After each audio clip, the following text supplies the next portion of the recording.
got sent something really cool after the Susquehanna Johns Hopkins game. I was at that 3 versus 4 showdown on Saturday, and it delivered toward the end. It wasn't delivering tremendously at some portions of it. But Coach Perkovich sent me this. This is post-game. This is a prayer circle of the two teams around the Susquehanna logo. This is awesome. I mean, regardless of how you feel about prayer and religion and everything else, this is just awesome, okay? Sure. That two teams can duke it out and then get together to this degree. Good on them, tremendous on them. Except for one problem, and this is bad on me. Notice. Now, let me explain something. I had no idea, because you can see my back is to this prayer circle, and because of the way the sun hit and everything, I couldn't see even my own video to see, oh, there's something going on behind me. Let me let the players go over there. So to our players, Browning and Jack, that we were interviewing at that time, I apologize that I didn't allow you guys the ability to get into the prayer circle with your teammates.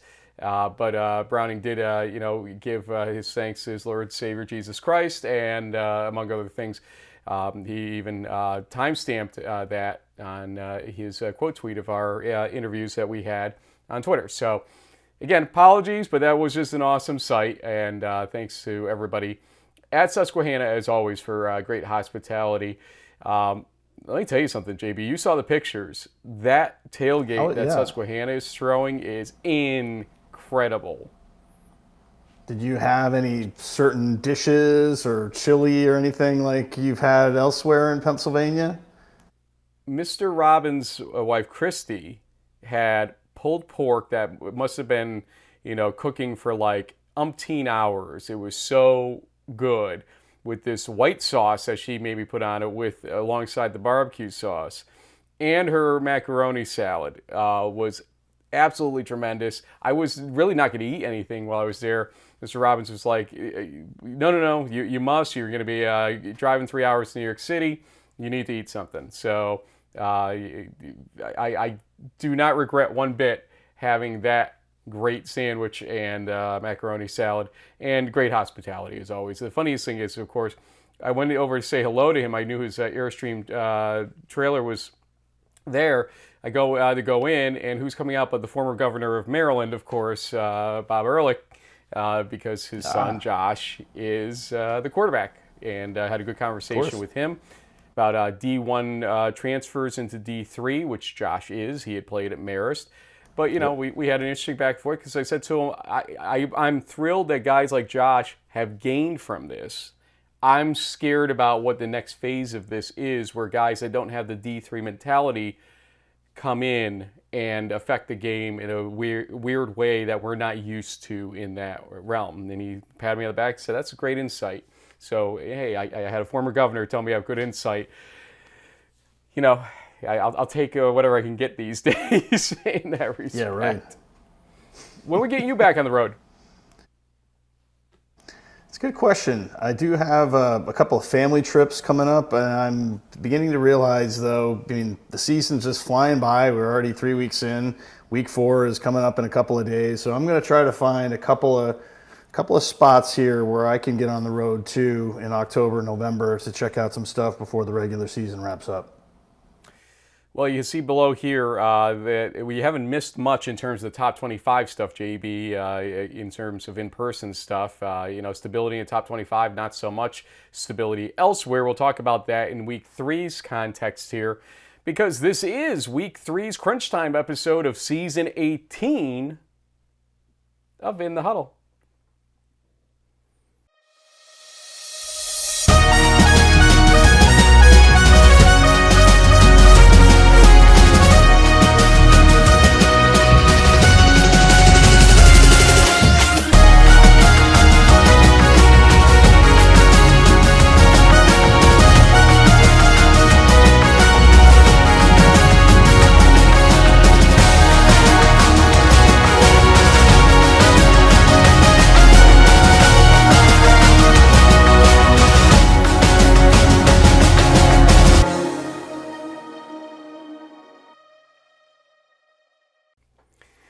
JB, as I said, we're going to be going through week 3 here. I think we have, I lose count, maybe 18 games worth of video, among other featured games that you'll talk about in the scoreboards, and we touch them all. I think we may have missed 2 because there was an errant slide last week that didn't quite get to your TV screens or mobile screens. But I'm loving our new graphics and stuff. We got some even better new graphics this week because we're switching out the Salem background and entering in the Canton background because that's where people want to get to, Canton, Ohio this year in January, and also some new bottom thirds coming up here. So hope you enjoy. Oops, as I knock our computer around here, don't worry about that. I'm going to give this to JB now for a 30,000 foot view while I start breaking things on my end. Go ahead. Yeah, well, once again, we saw the national games of the week kind of end up being one-sided, although I would probably say to the people who were like, oh, John Hopkins just cruised past Susquehanna, no problem. I mean, it was a 10-point game in the fourth quarter. Riverhawks scored a couple times real fast and looked like momentum was shifting. Maybe they just ran out a little time there, but very interesting undercard games across the board. We saw some crazy scores, some crazy endings.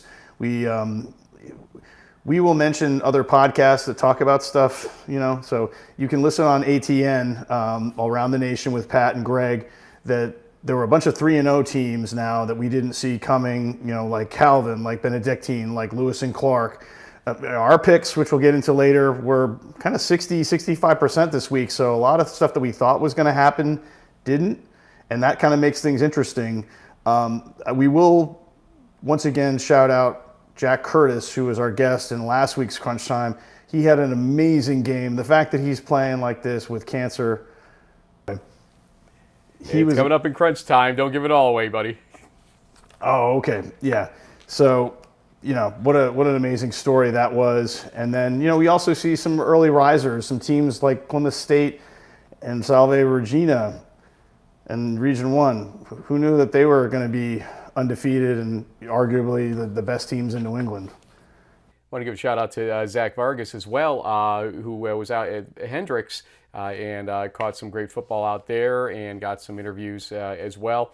I love seeing content creators getting to the games, and we saw the Ascension Elite football guys we talked about on Friday doing it as well, getting out there and talking to the players. And I want to underscore talking to the players. That's the big important thing for us here.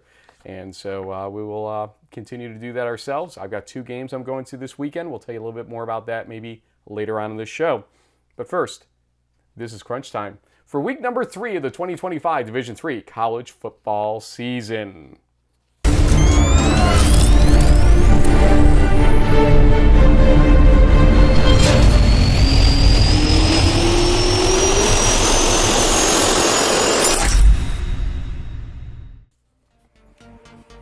We will start in Region 1 with Wesleyan versus Tufts. It was 7-7 at halftime. Third quarter, 4 minutes into it, Cameron Pineda gets a 64-yard pick six to give Tufts the 14-7 lead here against the defending NESCAC champs.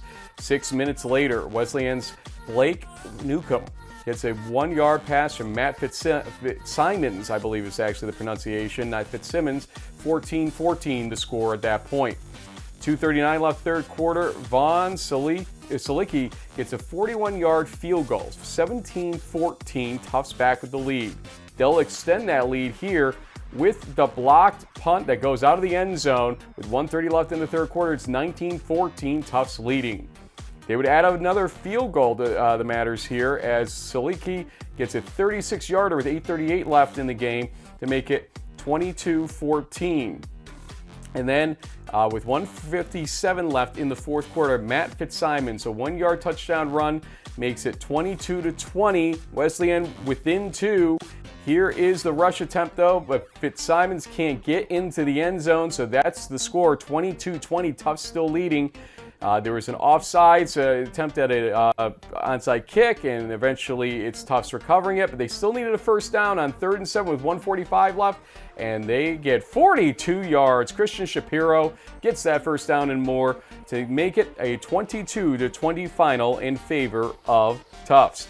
And again, Fitzsimons, 163 total yards, 1 passing, 2 rushing touchdowns for Wesleyan. But Cameron Pineda, 64-yard pick 6 and 8 tackles on the day. Let's go to Mass Dartmouth at Framingham State. 9 minutes left, second quarter. Jaheim Daniels, a 2-yard touchdown run for the Rams, gets it to 7-0 in their favor. Then 5 minutes later, Luke Turco, a 16-yard touchdown run for Mass Dartmouth, ties it up at 7 apiece. Just before halftime, actually right after the 2-minute timeout, Jaheim Daniels, again, a 7-yard touchdown run, 14-7 Framingham State. Halftime score is 14-10, Rams leading.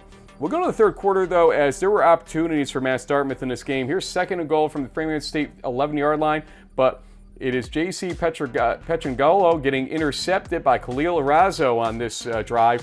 So there was one thwarted attempt. Later on, fourth and goal from the 10, and you'll see here with 2:26 left, it's incomplete. Looking for R.J. Wiggins there was Petrangolo. And then 14:04 left, fourth quarter. Here is a 4th and 3, but they only get 2 yards on it. And then 7:12 left in the fourth quarter. Petrangolo is incomplete again to Wiggins on 4th and 2. They had many opportunities, did Mass Dartmouth, but Framingham State wins this game 14-10. Mekhi Wilson, 19 carries, 110 yards, and that is on UMD side. The Rams defense held UMD to 66 pass yards, and Jaheim Daniels, 21 rushes, 75 yards, 2 rushing touchdowns. We'll finish up with video packages in Region 1 with Nichols at Coast Guard. And no, we are not going to show you every touchdown in this game. 8 minutes left, first quarter. Sean Burns, a 41-yard touchdown run, made it 14-7 Coast Guard's lead. 141 later, after the defense forced a turnover, Chase Denton makes it a 14-yard touchdown pass from Matt LeBouillier. 21-7 lead for Coast Guard at that point. 3:59 left first quarter. Harrison Hensley, what a run by him. A 54-yard touchdown run makes it 28-7 Coast Guard leading. Nichols tries here with 1:14 left to make it closer. Jack Morvan, a 28-yard touchdown pass from Ian Snow, made it 28-14. Coast Guard, though, at the end of the first quarter, re-extends the lead as Matt LeBouillier, 13-yard touchdown pass from Sean Burns, makes it 35-14 at that point in time. Second quarter, 12:25 left. Nichols, Ian Snow, a 1-yard touchdown run, 35-21. So Nichols didn't just fade away in this game, but Coast Guard pushed on. 11:37 left, second quarter. It is Matt LeBouillier, a 29-yard touchdown pass from Sean Burns again, 42-21. You know the final score, folks. 92-60, Coast Guard wins. It's a D3 record, 152 total points. Ian Snow, 28 for 44, 580 yards for Nichols, 7 passing touchdowns, 2 rushing touchdowns, and an interception. That's 9 touchdowns for Snow in a losing effort. Sean Burns from Coast Guard, 20 for 24, 384 yards, 6 passing touchdowns. Harrison Hensley, 18 rushes, 153 yards. That's it. Harrison, come on, man. And 4 rushing touchdowns for him. JB, you've got some other scores to tell us about in Region 1, but what a game, 152 points for Coast Guard, who is looking pretty darn good right now. Perhaps in that new MAC. We'll see what happens. Go ahead. Yeah, we'll see. It's going to be interesting. I mean, we saw sort of what we expected in certain games. I mean, Endicott beating SUNY Maritime, no surprise. This doesn't seem like the Del Valle of old, only beating Albright by 7 points, but they're 2-0 in the MAC, so there you go. We saw Plymouth State, wow, double up Bridgewater in a MASCAC game. Looks like the Panthers might be a title contender for that conference. I'm sure the committee would love to have a team from Northern New Hampshire in the bracket. We'll see how that goes with pairings. Oh boy. Anyway, elsewhere, Anna Maria, speaking of the MASCAC, beats Mass Maritime 33-27. We saw in the Kings FDU Florham game, which was a must-win for each team, went to the Monarchs 27-21. There's been some news going around, but Kings this past week and Wilkes from the Mayor's Cup game. I don't know if we're going to get into that, Frank, but anyway, they win that game. Williams wins big. Middlebury wins, as does Lebanon Valley, takes down Eastern, knocking them to their first loss in MAC play. Stevenson wins convincingly. Hey, let's shout out WPI. They had a game-winning field goal to get their first win of the season. Trinity's back on track. Misericordia, Amherst, and Norwich all close it out with wins. Yep, Region 1, an interesting place to be. There was a fracas at the end of the Mayor's Cup game, to be clear, and there's investigations going on still as to some of the goings-on there. That's all we'll say at this point, because we're not 100% sure ourselves about some of the reporting coming out of that situation. Region 2, let's go back to some football here with Johns Hopkins, number 3 at number 4, Susquehanna. 8:27 left in the first quarter. Hunter Morgenroth, a 21-yard touchdown pass from Josh Ehrlich, made it 7-0, Susquehanna leading, but that would be it for a while from Susquehanna, as with 12:53 left second quarter, Hopkins' Jeff Schroeder, not Schrader, Schroeder, a 3-yard touchdown run makes it 10-7 at that point. Then about 3.5 minutes later, Cole Crotty, in stride, 83-yard touchdown pass from Bay Harvey makes it 17-7, Hopkins leading. Third quarter, 12:27 left, and it's Josh Moore, a 17-yard touchdown pass from Bay Harvey, making it 24-7. 6 minutes later, a safety. It looked like Ehrlich might have gotten it out of the end zone or tried to, but then the tackle came hard. 26-7, Johns Hopkins leads. 5 minutes later, Jeff Schroeder, his second touchdown run, a 3-yarder this time, makes it 33-7, Hopkins leading. We'll go to the fourth quarter. Susquehanna is heard from. It's Rashawn Lamons back in the lineup. Gets a 37-yard touchdown run to make it 33-14.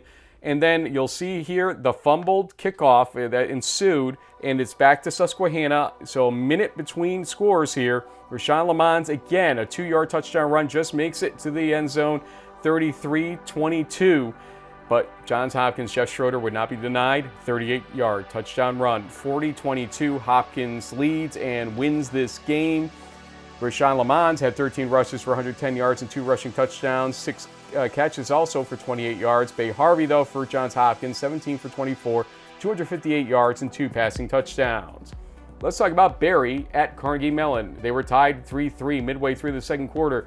In that second quarter, 5:12 left, Carnegie Mellon's Reese Kolke, a 38-yard touchdown pass from Joey McGinnis makes it 10-3, and Carnegie Mellon leading in this game. 12:39 left, third quarter. Carnegie Mellon's Nick McCullough gets a 45-yard touchdown pass from Joey McGinnis, 17-3 at that point.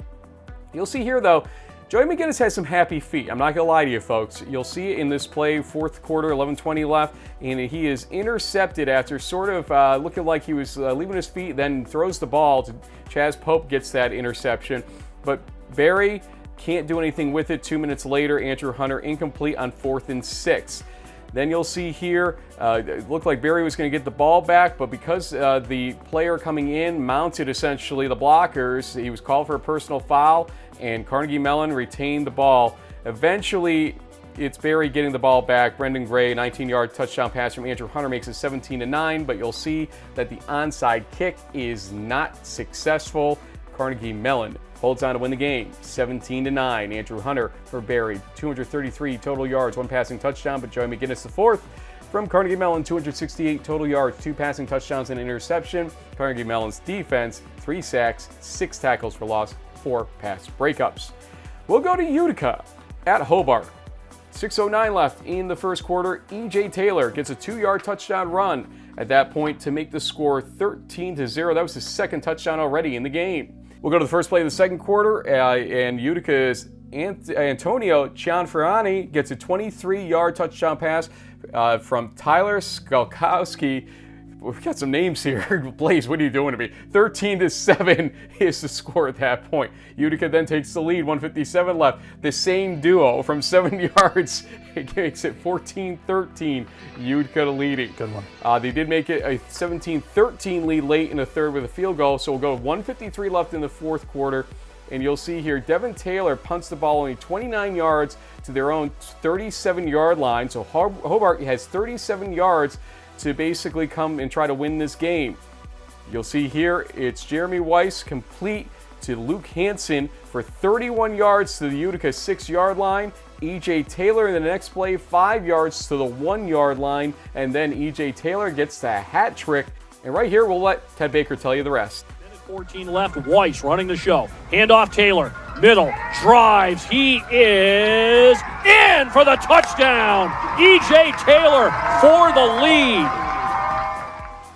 That's right. That is a 1-yard touchdown run for the hat trick for E.J. Taylor, 20-17. Then the last chance here for Utica, 4th and 10. Skolkowski complete to Cianfrani, and he's just not able to get there, fumbled the ball. It doesn't matter. They didn't get the yardage they needed. And Hobart wins this game in a surprise to a lot of people, 20-17. Skolkowski, 28 for 42, 287 yards, 2 passing touchdowns, an interception, and a fumble. E.J. Taylor from Hobart, 20 rushes, 105 yards, the hat trick on rushing touchdowns, including the game winner. We continue in Region 2. There's a lot of good action in Region 2 this week as Fisher visited Rochester. Midway through the second quarter, it's Jeremy Tantalo getting a 15-yard touchdown pass from Sean Belenger to make it 13-0. The Yellow Jackets leading. 27 seconds left in the first half. St. John Fisher's Ethan Curtis gets an 11-yard touchdown pass from Mason Lister. 13-7, getting closer. It's third quarter, 4:50 left. Rochester's Aiden Papantonis makes it a 17-yard touchdown pass from Victor Moran to make it 20-7, Rochester leading. 12:42 left fourth quarter. Fisher's Ethan Curtis again from Mason Lister from 11 yards out again. It's 20-14, and then Fisher takes the lead. 6:01 left fourth quarter. Deontay Hall, the 1-yard touchdown run. It's 21-20, St. John Fisher. Fourth quarter still, 2:33 left. Papantonis for Rochester, a 2-yard touchdown pass from Victor Moran, 28-21. You'll see that St. John Fisher drove 77 yards in just over 2 minutes, but with 10 seconds left, here's a 4th and 9 pass into the end zone, and it's incomplete. I think Fisher had a good claim for pass interference in the end zone on the initial contact, but it's not called, and that would do it. As Rochester wins the game, 28-21. Lister, 333 total yards, 2 passing touchdowns. Victor Moran and Sean Bellinger for Rochester combined as quarterbacks are 17 for 23, 180 yards, and 3 passing touchdowns and an interception. Finally, in Region 2, Brockport at RPI. Brockport was up 10-0 early, 5:32 left in the second quarter. Caden White, an 8-yard touchdown pass from Anthony DiMatteo for RPI makes it 10-7 as RPI tries to come back. And they do so just before halftime as Alexander Merrick gets a 41-yard field goal to equalize the game at 10 apiece. 4:36 left third quarter.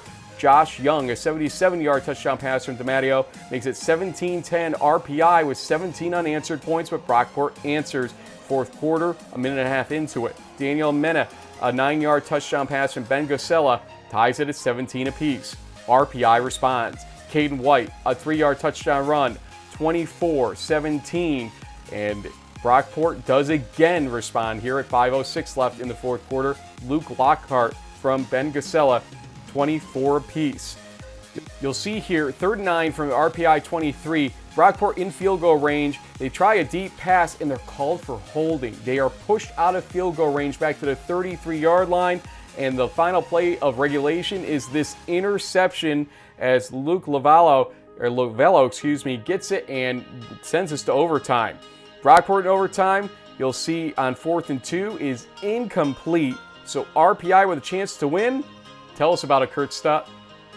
Tight end on the right. White's going to take the handoff to the 15. White's down to the 10, to the 5. White's in for the touchdown. White with a 15-yard run, and RPI wins it 30-24 here in Troy. 30-24, RPI wins. The Brockport offense outgained RPI 447-268, 25-9 on first downs, and a time of possession that was 41-19 basically. Josh Young, though, for RPI with 4 catches, 106 yards, and 1 receiving touchdown. Always odd to see those disparities, but that's the type of team RPI has historically been. Gritty, and if you give them a chance to win a game, they're going to win the game, and they did so on Saturday. JB, one more featured game to talk about, and then some other scores as well in Region 2. Yeah, this game was kind of a nightcap with the pack after dark. Westminster beats Case Western, who's still looking for their first win of the season. But Bright Cannon with that 100-yard kickoff return. Wow, he had a big game, 6 catches, 126 yards. We'll have a little more on him later on, but congratulations to the Titans for starting off 1-0. Looking in the second slide here, across the top, we got Muhlenberg, UNE, Ursinus, and Salve, all 3-0. Dickinson's at 2-1. They're off to a good start. Waynesburg 1. One of the things that stands out to me, Frank, though, on the second level here, Southern Virginia 3-0, maybe not so fast, my friend. I don't know if that win really counts. We'll talk about that later, but for now they're counting it, and hey, credit for the Knights for the good start. They're still technically undefeated. F&M beats Catholic 42-7. Juniata finally comes up short and is no longer undefeated, 24-7. McDaniel gets one on them. Ithaca, they win big. We'll have more on that Ithaca Hobart game on Friday. Cortland wins big. Alfred State wins big. Geneva wins big. Allegheny beats Teal 26-zip. We're awaiting confirmation from the NCAA on whether or not the Keystone Games do count, because they are considered a club team this year from our knowledge, and as such you cannot dual classify your games, although they did allow Maine Maritime to dual classify possibly by accident last year. So we'll see how this plays out and how it affects players' eligibility, because if they count as games, it affects eligibility.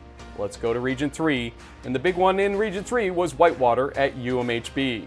First quarter, 8:43 left, and it's Patrick Lippy, a 7-yard touchdown pass from Justin Klinkner to make it a 7-0 lead, Whitewater. Eventually it was 10-0 midway through the second quarter. 5:49 left in the second. Luke Fidel, a 32-yard touchdown pass from Kirkland Michaud. Great catch, great job by him to reel it in.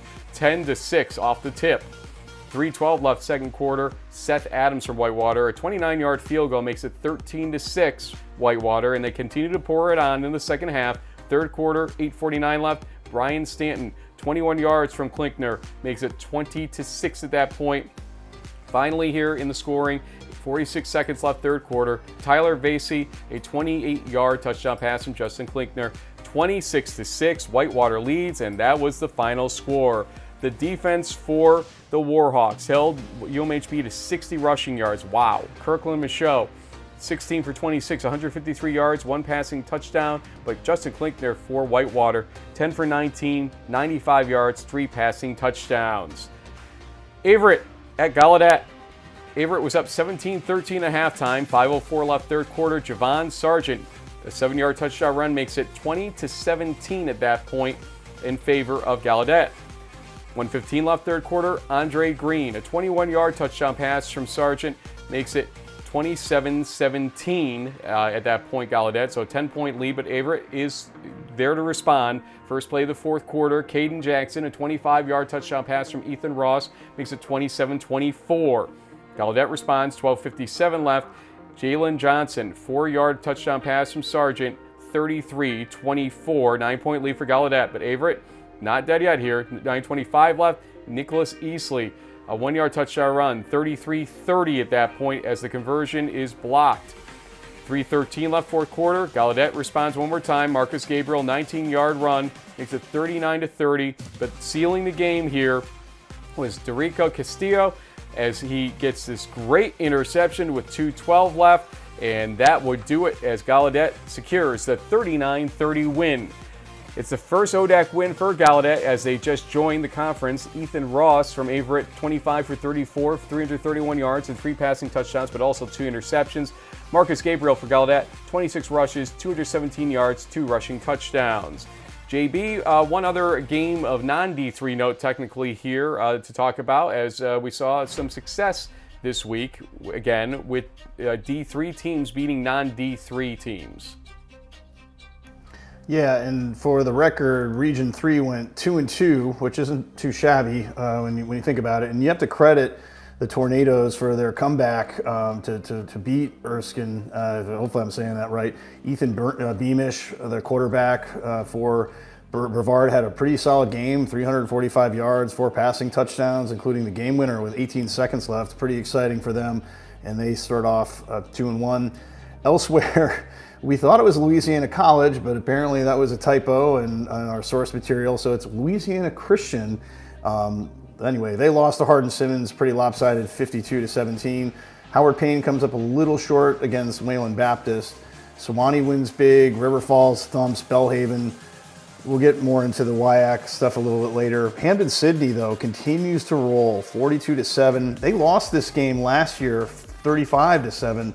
What a turnaround for the Tigers. Maybe they're the potential leaders in the ODAC this year. And LaGrange, kind of surprisingly here, at 2-1, beats Center. I just looked, they're about 400 miles from me. I could maybe make a drive up there to catch a game this season. We will see. Look at this game, Frank. Almost 100 points, 98 total. McMurray and Huntington, they lit up the scoreboard, but the Hawks hang on with a 6-point win. Randolph-Macon, Millsaps, Washington Lee, and ETBU all win on the D3 side. Greensboro came up a little short, I guess you could say, against Davidson and FCS, I think Pioneer League team. And then last but not least, pretty good one here, Southwestern narrowly comes up short to Texas Lutheran. That's their first win for TLU, and they really had to earn it against a strong Southwestern team. You play night games, you get to be on your own page sometimes, folks. That's how this works, or late games at least. Special VIP treatment.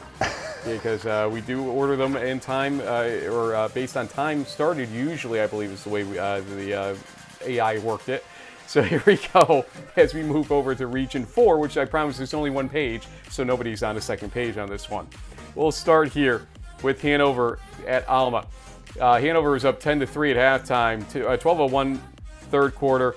It's Broderick Miller for Alma getting a 10-yard touchdown pass from Carter St. John to tie the game at 10 apiece. 7:43 left third quarter. Eddie Williams, 19-yard touchdown run. It's 17-10, Alma leading, and they keep surging with Dylan Day getting 2 field goals. First, this one at 2:44 left third quarter from 39 yards out. It's good, 20-10. And then this one, 11:25 left fourth quarter, 35 yards, 23-10. And so a 2-possession lead. But Hanover with 7:40 left fourth quarter has Ian Rudbush find Scotty Johnson a 25-yard touchdown pass, 23-17 at that point. Then just before regulation expires, 28 seconds left, it's again Scotty Johnson for Rudbush, a 2-yard touchdown pass, 24-23. Hanover takes the lead. You'll see here though that Alma tries real hard to get to a chance to win. 12-yard pass from St. John to Eddie Williams, complete. That gets the ball down to the 26-yard line. They go for a field goal, and it is roughing the kicker as they got a partial block, but the block happened up front if it happened anywhere, and the kicker is injured. So they had to put in a replacement kicker, and the second try with the replacement is no good. And Hanover wins in the comeback, down 13 late to win 24-23. Carter St. John from Alma, 13 for 21, 274 yards, 1 passing touchdown. Rudbush from Hanover, 27 for 37, 233 yards, 3 passing touchdowns, including the game winner with 28 seconds left, plus 1 interception, but he doesn't care about that at this point. Calvin at Heidelberg. What a game here. 2:20 left, third quarter. Jude Klunder, a 41-yard touchdown pass from Thomas Vaquero, makes it 34-20 Calvin, but Heidelberg comes back. 7:30 left, fourth quarter. Drew Miller, a 3-yard touchdown run. It's 34-27. And then they try the onside kick and recover it. So Heidelberg in business here. 3:51 left, fourth quarter. They tie the game as Solomon Sandoval gets an 8-yard touchdown pass from Ty Poorman to make it 34-34 at that point. Calvin had a chance with 11 seconds left to kick a 35-yard field goal for the win. It looked like a little bit of a botch snap. The kick is up and no good. We go to overtime in this game. Heidelberg starts it. Ethan Ramsdale gets a 38-yard field goal to make it 37-34. But Calvin has the last chance. By 3 points in overtime. Vaccaro throws up to Mesmerizing. Did he get it?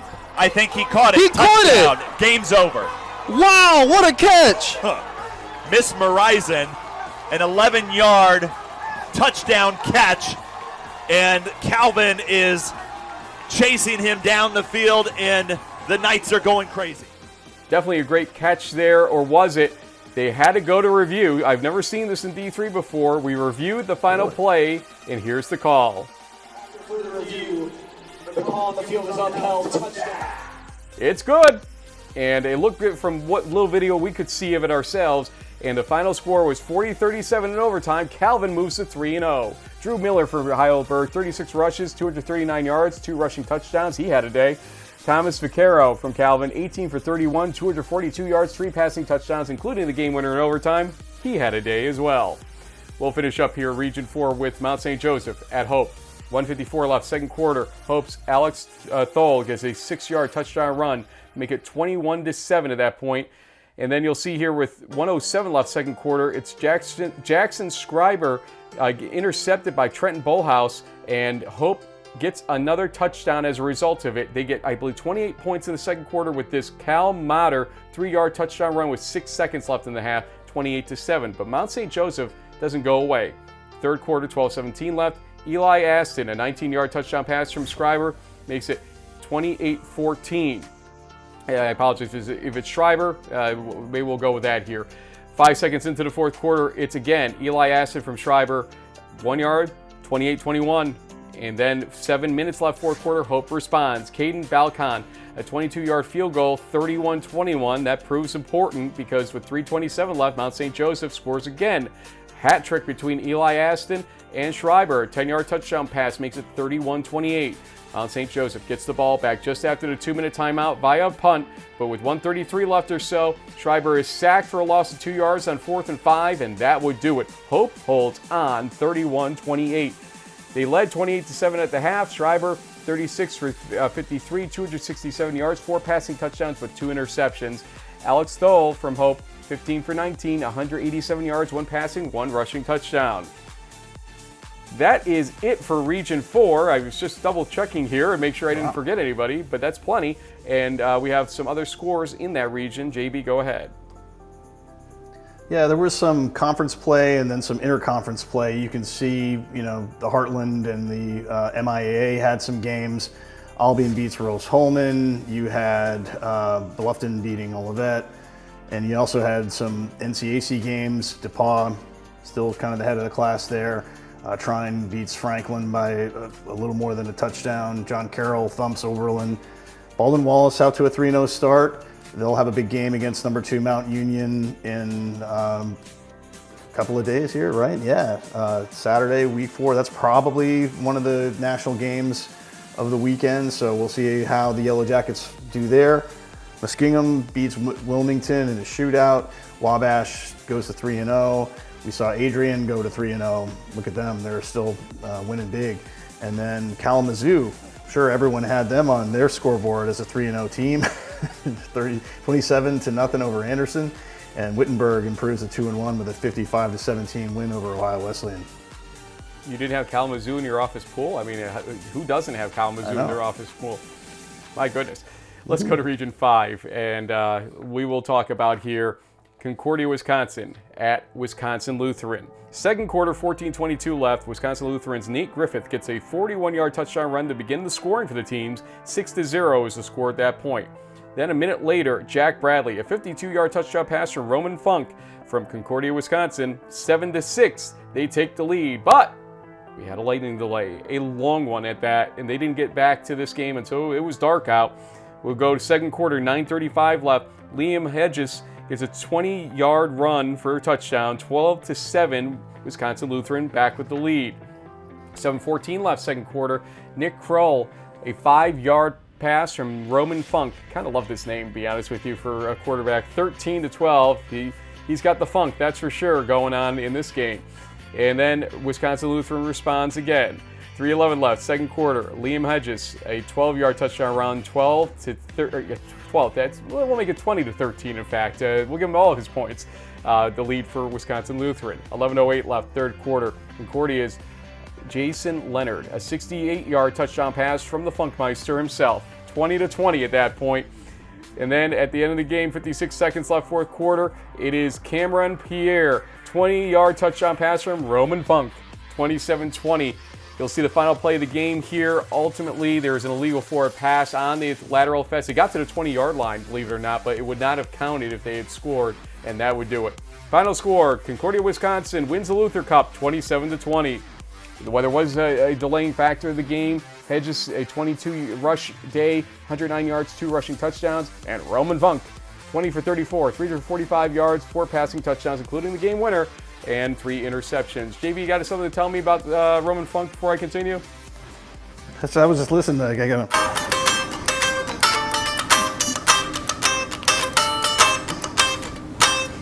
He's got the funk. For sure. Got the funk, Let's baby. Continue. Let's continue to Region 5's big game in terms of an head scratcher, I should say. Benedictine versus Aurora. Third quarter, 4:56 left. Connor Bright, a 78-yard touchdown pass from Tyler Adkins for Aurora, made it 28-17 at that point. And then 3 minutes later, the same duo again from 36 yards out at that point. It's 35-17 Aurora. But Benedictine responds. 21 seconds into the fourth quarter, Santino Florio gets a 59-yard pass from Jack Moses. 35-24 is the lead for Aurora at that point. 2 minutes later, Dino Steffens, a 7-yard touchdown run, 35-30 at that point. Benedictine trying to come back, and 10 minutes later, Alex Siebens completes the comeback. 25-yard touchdown pass from Jack Moses, 36-35. They tried for 2, it was no good, but they will hold on. We don't have the final play for Aurora. Unfortunately, the video was lost on that, but Benedictine wins the game in a huge comeback, 36-35, and breaks Aurora's 46-game conference winning streak. Tyler Adkins for Aurora, 17 for 27, 401 yards, 4 passing touchdowns, and an interception. Moses from Benedictine, already somewhere in this, 26 for 37, 322 yards, 4 passing touchdowns. Region 5 becoming the home of the name fests here. JD, you can tell us about Wartburg versus Simpson a little bit as we go to the remainder of the scores. Yeah, I kept an eye on this one, and I'm not really sure what's going on with the Knights. Maybe Simpsons is improved, or maybe just Wartburg just doesn't have the same offensive firepower like they used to. It was only 7-7 at the half. The Simpson quarterback had a big game, 318 yards passing. He was picked off once, but he did throw for a touchdown. Joey Anderson, though, I mean, semi-turbo style, 12 rushes for 147 yards and 2 rushing touchdowns, and probably more so in the second half. So it'll be interesting. There's a big game coming up between them and Cove this weekend, I believe. Strength versus strength. We'll talk about that on Friday. Elsewhere in Region 5, kind of what you expect with teams like Central and Ripon. Chicago beating Illinois College after their big win over Lake Forest was a bit of a surprise. Look at the Maroons. They're 2-0 in the Midwest. Speaking of Co, 62 points again. These guys are averaging something like 55 or 60 points per game. And Monmouth really flexed their muscles in a big 49-6 win over Lake Forest. A tough start for the Foresters. Wash U improves to 1-0 in the CCIW. We had Knox just barely edge Beloit. Eureka wins, Cornell wins, Illinois Wesleyan wins. St. Norbert, after a tough start, bounces back with a 59-28 win over Concordia Chicago. North Central thumps Carthage. Big surprise there. I mean, really, the CCIW is a 2-team conference. And speaking of the other team, that's Wheaton, who's 50-7 wins over Augustana. There's a big gap between those two programs and the rest of the field. Milliken is 1-0 and 2-0 overall with a close win over North Park, but there's nobody in that league that's going to even come close to those two teams. So we'll keep reporting the scores, but I think it's kind of a done deal. We want to send our best out to our friend Jim Catanzaro from Lake Forest, who was hospitalized after the game on Saturday with a viral bacterial issue that he, as he admitted to me, he's got to listen to his body more and not press it so hard sometimes. But if you know Cat, you know he's a stubborn one in a good way. We love him to death, and we don't want to see him in death in that respect. So please take care of yourself, Cat, and your team will take care of things, I'm sure, as things continue. Let's go to Claremont Mud Scripts at George Fox to start things off in Region 6 here. And it was 7-6 George Fox after the first quarter. What a game this was. 8:57 left second. Claremont Mud Scripts, Owen Walls, a 6-yard touchdown pass from Robert Litcher. 13-7 at that point for the Stags. But George Fox responds. 6:19 left second quarter. J.J. Lamond, a 2-yard touchdown run. 14-13, George Fox leads. 34 seconds left though, second quarter. The Stags, Noah Macapoli, 14-yard touchdown pass from Luke Gildred makes it 20-14 at halftime. Fourth quarter, 1:43 left. George Fox's Carson Denault, a 40-yard touchdown pass from J.J. Lamond, 21-20 at that point. But look what happens here. George Fox had ended up with the ball back, but they fumble it away, looking like they were heading in for another score. They fumbled away around the 3-yard line, make it the 4 actually, as Claremont Mudscripts has this play where they look like they're dead to rights, going to be a safety happening here. And no, Jaden Rattay, 96 yards from Robert Litcher, 28-21. What an unbelievable turnaround of a play. The Stags take the lead. Here's the last play. 4th and 3. It's incomplete. And George Fox can't get it done as Claremont Mudscripts in a miracle, 28-21. You saw the 96-yard touchdown pass, and with 51 seconds left, what an unbelievable ending for that game. Springfield traveled to UW-Platteville. In the second quarter, 13:20 left. Zachary Bothan, an 8-yard touchdown run for UWP, makes it 7-0 at that point. We'll skip a couple touchdowns because here's the 4th touchdown by Platteville. 1:47 left second quarter. It's Bothan again, a 13-yard run this time, and his 3rd rushing touchdown of the quarter, making it 28-0. TJ Welch for Springfield tries to respond. 36 seconds left in the 3rd quarter. 2-yard touchdown run makes it a 28-9 game. 5:43 left 4th quarter. Ian Wernick gets a 26-yard field goal after a 16-play drive by Springfield to make it 26-12. But here you'll see the final play of the game, and Springfield was pretty much done at that point. And I should say 28-12 was the final score, ultimately 28-12. Platteville wins the game. Springfield's offense outrushed UWP 309-151, but the fumble and a kickoff return set up UWP's touchdown right before the half, and that pretty much is the dagger. Zachary Bothan, 19 rush day, 129 yards, 3 rushing touchdowns. We'll go to McAllister at Carleton, and it's the Jack Curtis show. Again, Cancer picked the wrong guy to mess with, and that's for sure here. Yep. 9:24 left first quarter. James Alexander from Jack Curtis, 39-yard touchdown pass, 7-0 at that point for Carleton. 2:14 left first quarter. Again, it's Curtis, this time to Jaden Coleman, a 1-yard touchdown pass, making it 21-0 at that point. 7:31 left second quarter. McAllister tries here. Paxton Boyd gets a 32-yard touchdown pass from Jack Scully, 21-7. McAllister trying, as I said, but Carleton repels them at 6:06 left second quarter. Tyler Diamond, a 45-yard touchdown pass from Jack Curtis, 27-7 at that point. We'll fast forward to the third quarter. 8:13 left in it. Jaden Coleman, 62 yards from Jack Curtis, as that tandem was humming on Saturday.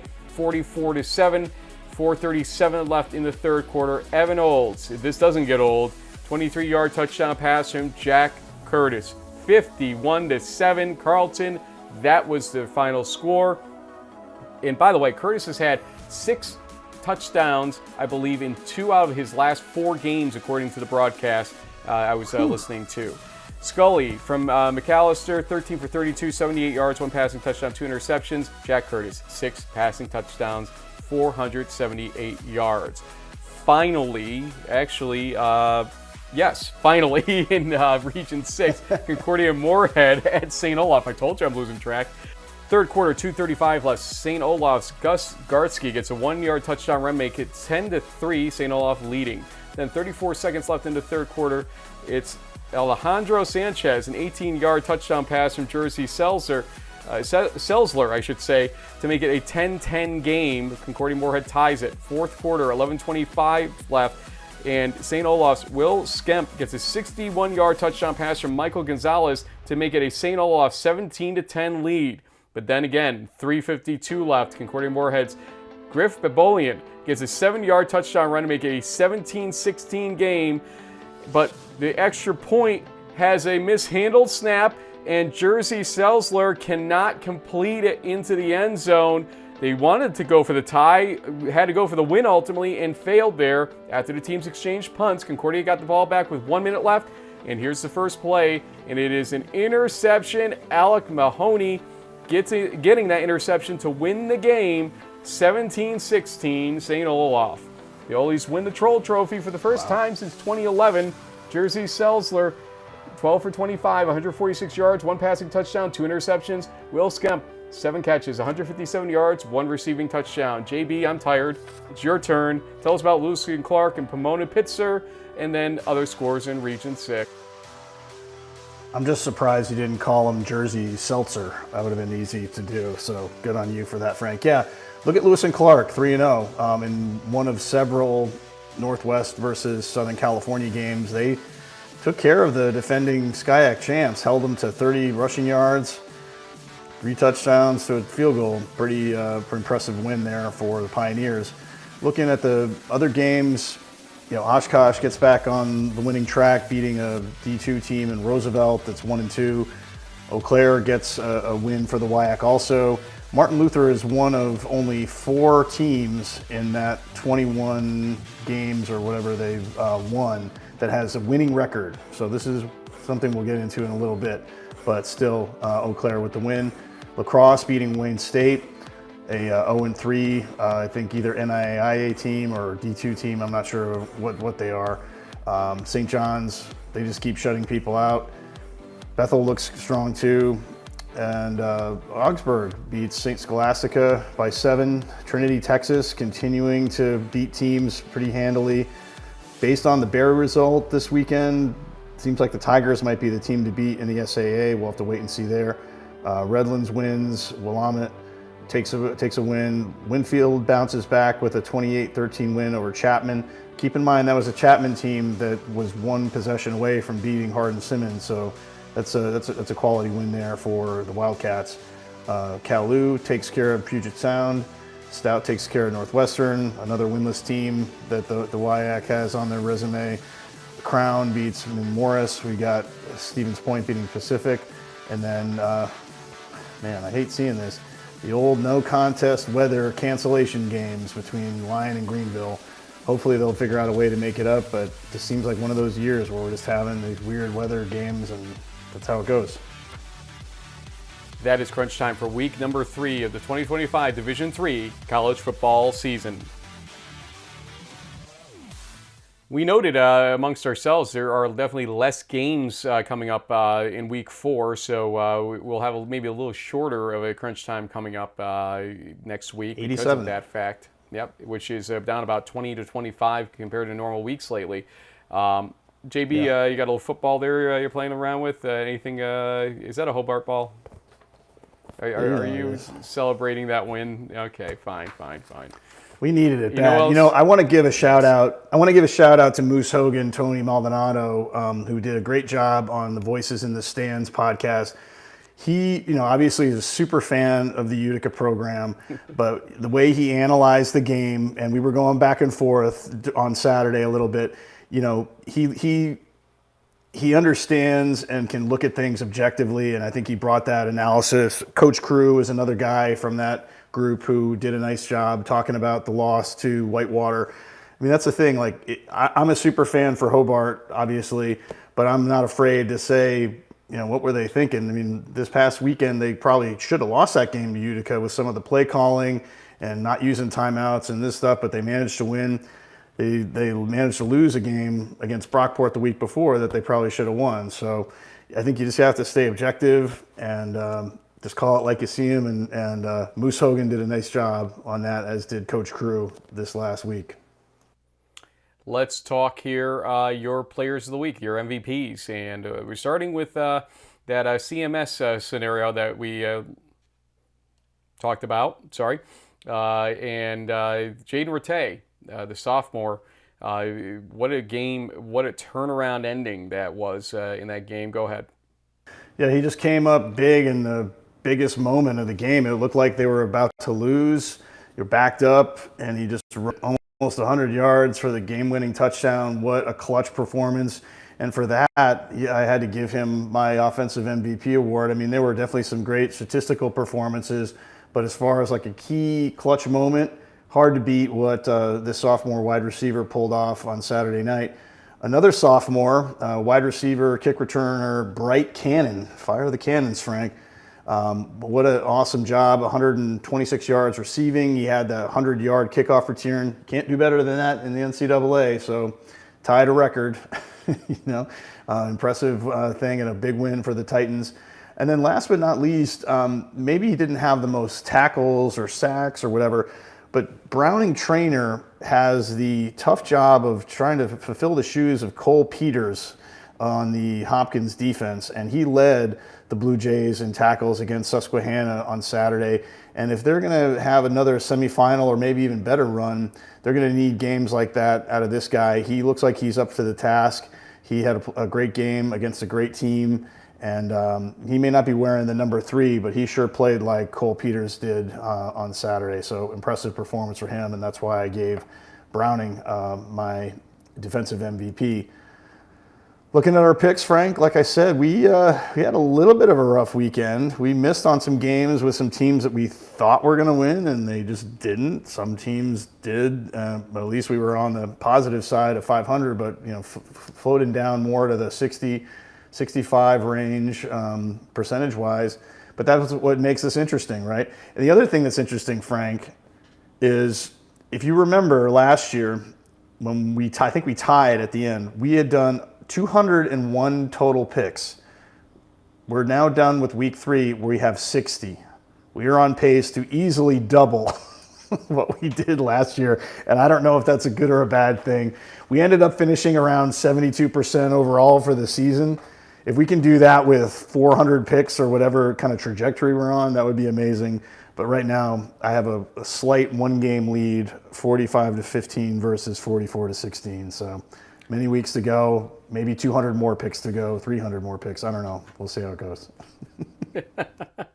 Well, the bad news is you're leading, but the good news is that I did call the Whitewater game correctly and also the Johns Hopkins game. I think we've been doing well on the national caliber games and calling them, even though they've been routes to a degree. They aren't necessarily that as you head into them because there's 0-0 games. Not always easy to call those. JB, let's take a look at some league standings here and how it could influence NPI ultimately. We'll start with the Liberty League, which had an interesting week with Rochester beating Fisher, RPI beating Brockport, and Hobart beating Utica. That's a big week in that situation. Union beating Morrisville as well. St. Lawrence losing to Alfred, not a good situation. Alfred State beating Buffalo State, obviously not a great situation. Ithaca and Hilbert started a league playoff last week. As remember, Ithaca has Corsica at the end of the season, so they needed to get a jump on that. But you can see that improves things for a league that was struggling. Okay, so now you're looking at a situation where a 2-loss runner-up might be able to finagle their way into a high enough NPI ranking ultimately to get into the playoffs. Not guaranteed because it's obviously a little bit too much carnage, but if one of those 3 top teams stays that way, I think there's a chance that they could continue in that realm. Let's talk about the conference that everybody wants to talk about all the time, the WIAC. And obviously 21-2 was their record through the out-of-conference schedule. There are no out-of-conference games left for them. They are fully in conference play with their 8 teams now. And JB, you've seen the debate back and forth, the discussion. Listen, it's 3 weeks into a season. Everybody wants to crown them the kings of the world. And, I mean, do you buy or sell on that type of scenario? What are your thoughts right now on the WIAC? Well, I saw a lot of the, everyone says we're underrated, and a lot of these people beating their chests and all that. And, okay, let's remember what I said about objective analysis. Well, here we go. I went back and looked at the games that the WIAC has played, and the record of the teams that they've beaten over that time period is 21-38. I'm not a math guy, but you can quickly figure out that averages to each team that they play are typically 1-2 teams at this stage. They've only beaten 4 teams with winning records, and there are some impressive ones in there. The River Fall win over Co. That's a quality win. You have, I don't know if you want to say W. Eau Claire winning over Mountain Luther is something you want to hang your hat on. Mountain Luther is technically 2-1, but okay. Whitewater beating UMHB, they're 1-1. Not a winning record yet, but that's an impressive win. La Crosse's win over Carnegie Mellon, who's 2-1, that's impressive. And then, Oshkosh beating a 1-1 Linfield team, maybe. Stevens Point beat Albion. They're 2-1. I guess, I mean, Albion probably won't win the MIAA. So there aren't a lot of impressive victories on here, in my opinion, Frank. Even the win over Aurora for Platteville, they're a 1-2 team now. They're probably not going into the playoffs. Even Platteville only being able to beat Springfield by, what was it, 16. 2 possessions. That's, they were shut out in the second half. Credit Springfield. I mean, this is a team that lost a lot to graduation. They still rushed for 300-something yards, 350 yards. They scored a couple touchdowns. The Pride might not even make the playoffs. They might be the second or third best team in the NUMAC at this point. We don't know.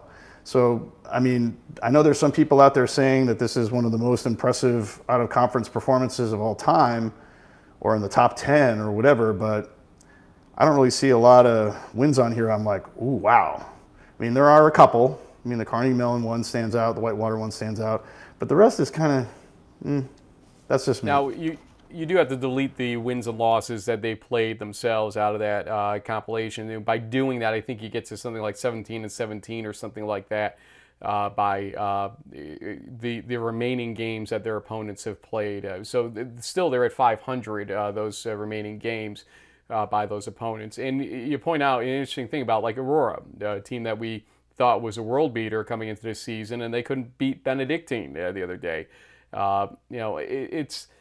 It's going to be interesting to see how things fall out with their conference play. That's going to be the whole thing for me. And we're going to see it start up pretty well on October 4th, I believe, across the board. So we are off this week that's a big entirely. reason why there's like no games in week 4. There's a lot of conferences like these guys and a few others in the Midwest that are taking the weekend off. I think there's only 33 total games between regions 4, 5, and 6 this weekend. So it's mostly region 1 and 2 with a couple of region 3 games sprinkled in there. A little bit of a calm before the storm of conference play for these region 4 through 6 teams, with the exception that, Mount Union, Baldwin Wallace, and that kind of thing is starting. If I told you this would be the look of the NAC at this point of the season, what would you have told me? Man, look, yeah, I would tell you were crazy. I mean, Eureka is tied for second place. You got Concordia, Wisconsin in there. Yeah, maybe this is why they think they should go to the CCIW. Like, oh, we're too good for this conference now. We're 1-0 and we're beating everybody. But hey, hold on. Hold on. A lot of I'm going to say, how about this one? What would you tell me if I said this was going to be the MIAA at this point in the season? Holy smokes. Yeah, I mean, hope is no surprise, but to be honest, Frank, the fact that they struggled to beat, or at least they had to hang on to beat Mount St. Joe's was a little bit of a surprise to me. But yeah, Calvin, Adrian, Kalamazoo, all 3-0. Who are these guys? Look at this. That's pretty interesting. And Albion 2-1, one of the 4 teams that the WIAC has a win over. So maybe that's good. I guess it depends on how they fare against Trine and some of the rest of the teams in the Michigan Conference. Let's round it out here with the NESCAC, which obviously is not a playoff consideration for this year. But the fact that Tufts and Williams are your leaders, that's just how we drew it up, wasn't it? Yeah, so Trinity and Wesleyan, where are they? Oh yeah, near the middle to the second half. Yeah, kind of a surprise there. Tufts winning was a big deal, and I think it was at Cameron. He's a Miami guy. I love his roster photo. He's got like the dyed blonde hair, very very sharp, with the big interception in that one for the Jumbos. So yeah, not exactly what we expected in the NESCAC either.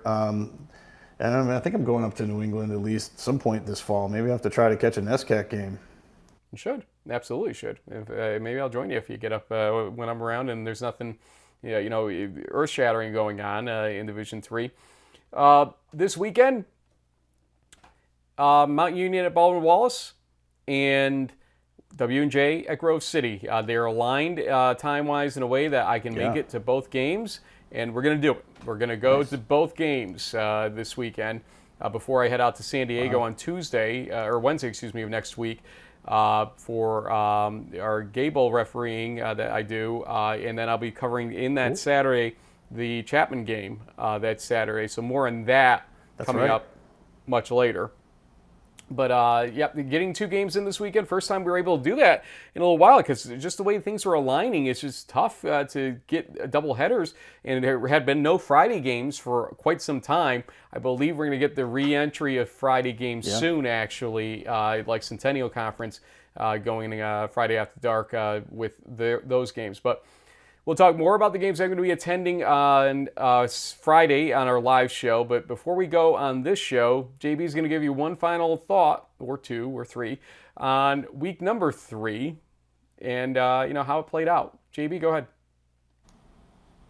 Yeah, well, I think the fun part so far is that we have a lot of 3-0 teams that we didn't see being at this point in the year. Now, whether or not they can continue on that path to success, to either conference titles or what have you, we'll wait and see. I think we have the same attitude about what's going on in the WIAC. Certainly a great out-of-conference performance, but it doesn't matter if they get 3 or 4 teams into the playoffs and they crash and burn in round 1 or 2 because they beat the crap out of each other in their regular season.